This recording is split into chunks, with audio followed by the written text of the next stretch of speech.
Warning: the audio portion of this video contains strong language and depictions of domestic violence. Viewer discretion is advised, especially for younger audiences or those sensitive to such materials. The images in this video are not graphic or disturbing. From the book Deceit from Within, A Family's Fight for Safety, written by Christian Benjamin Seaborn. Excerpt from Chapter 6, Coping as a Child, and from Chapter 7, Resilience, narrated by Christian Benjamin Seaborn. The fire that my dad had intentionally set at our home and business, the Bel Air Apartments, changed everything. I don't recall that I had ever fallen back asleep after coming back inside from talking with Mom out on the Corson Arms third-floor balcony. I guess I must have. At about 6 a.m., Mom, who likely had never gone back to sleep, was getting Charles and me up. Life must go on. It was a Friday morning on November 1st, 1968. Regardless of such a tragedy, life must go on, and it was a school day for Charles and me. The city and the Portland Fire Department declared the Bel Air inhabitable. As we moved out of 1968 and into 1969, Mom needed time to think. The Bel Air was a disaster. Boys, Mom began seriously with us towards the end of January of 1969. Where would you guys like to live? We cannot stay here in the Bel Air. Your aunt is pressuring me to sell. And you know, boys, it makes sense. Just look at us here. We cannot continue to live in a burnt-out building. We have no money coming in. We just can't do it. Would Dad come with us? 14-year-old Charles asked. How do you guys feel about your father? She asked. We had mixed emotions about this. Had it not been for Dr. Seda explaining to us how and why Dad was sick, and had it not been for those times when Dad rose to the occasion, being and acting like our father, it would have been easy. Move on without him. But that was not the realities. What do you have in mind, Mom? Charles asked, as we both sidestepped the question about separating ourselves from Dad. I had this idea, but I really only want to pursue it if you boys are in, like 100% in. What's the idea? I asked. Get a home, like a real house home, and run a wedding and reception business from it. We could all live there, but it would also be our business. A business which I would need your guys' help running. In April of 1969, we moved into our new home, our new business, and our new life. Where in the Bel Air years, Mom had the foresight and intelligence to surround us with protectors, suddenly at Garden Manor, the name of our wedding and reception business, in a largely residential neighborhood where we did not know our neighbors, we were alone. Mom, Charles, and me. Alone. With Dad. To understand what happened, how it happened, and how dangerous it was, first I need to paint a picture of the layout of the house, of Garden Manor. As you reach the top of the main stairs of Garden Manor, there was the landing, a sort of mezzanine right below the large stained glass window. To the right and to the left were two stairs going up into the upstairs hallway.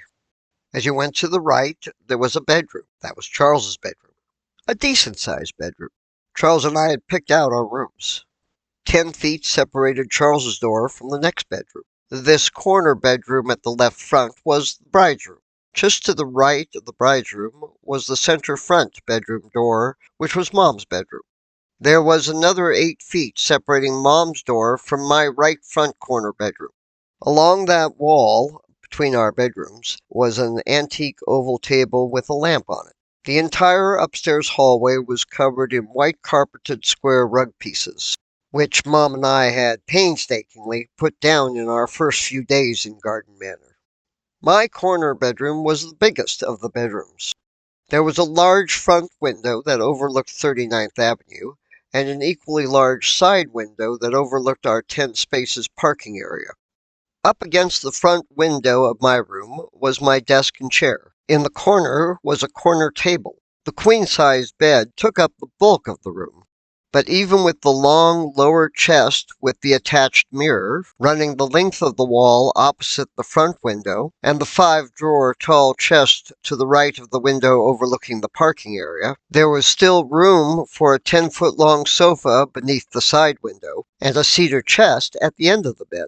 There was also then a back hallway connecting my bedroom on one side to the large bathroom. A second entrance to the bathroom was off the back stairs that ran from the first floor to the third floor. As for the lighting in my room, there was a chandelier hanging in the middle of the room and over the bed. On each of the 2 matching side tables were 2 matching side lights. Interestingly, which nearly cost Charles and me our lives, my main bedroom door off of the second-floor hallway was the only bedroom in the house with a working lock. No key, but the lock still worked.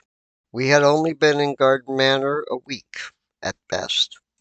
Unbeknownst to Mom, Dad had gone out, which she informed us of when we got home from school. "What should we do?" Charles asked. "Maybe he'll be fine, or maybe he won't," she said. "Start doing your homework in the living room."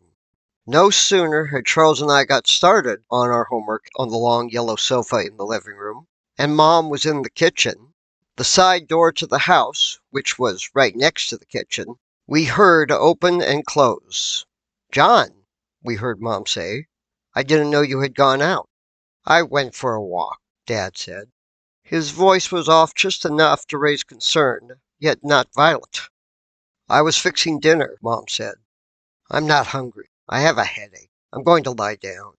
Charles and I then heard Dad's footsteps going all the way up the back stairs to the third floor. We heard his door open and close, then Mom came out to us in the living room. "Is he okay?" Charles asked. "I don't know," she replied. "Should we stay down here?" I asked.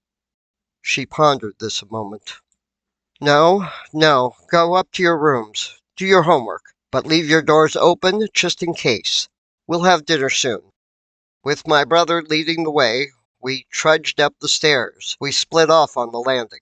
Charles went up the 2 additional steps to his room. Leaving his door open as instructed, he sat down at his desk, turned on his desk light, and opened his schoolbook. I had peeled off to the left. Heading to my corner room, I passed by the open doorway that led to the large bathroom and the stairs, both going down to the back of the house and the kitchen, and the stairs that led up to the third floor. The main stairs and the second-floor railing separated Charles's room from my side, my bedroom, and that back side door to the bathroom and the back stairs. Also, the way the house was structured, the back stairs up to the third floor in Dad's room were literally on the other side of the wall of my bedroom.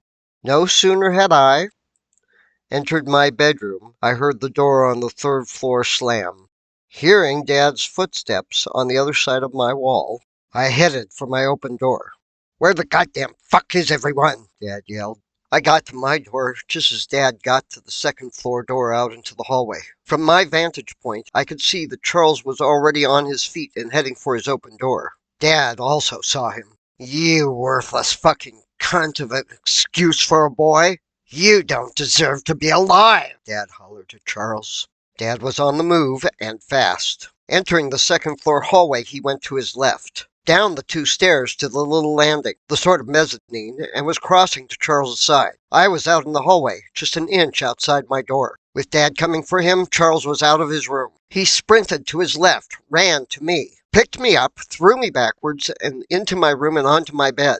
Just as Dad was a foot away from my door, Charles slammed my bedroom door in his face and reached up and locked the door. Charles was shaking with fear. I was shaking with fear. "What do we do?" I asked. I don't know," my brother said. "Open this fucking door, you 2 worthless goddamn fucks." Dad was pounding on the door as Charles and I, side by side, quivered on the floor. "I said open this goddamn door. I'm gonna kill you, you worthless bastards from a no-good whore." "Oh my God," Charles said. "Mom, she's out there, alone." Suddenly, the pounding on my door stopped. Charles and I looked at each other, which was all the time we had a chance to do. "Holy shit," Charles said. Charles could see over my shoulder.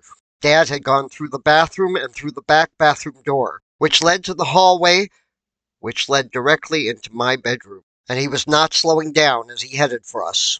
I was trying to scramble to my feet. "Get the fuck out of my way, you little turd," Dad said to me, brushing me roughly aside and into the side of my bed.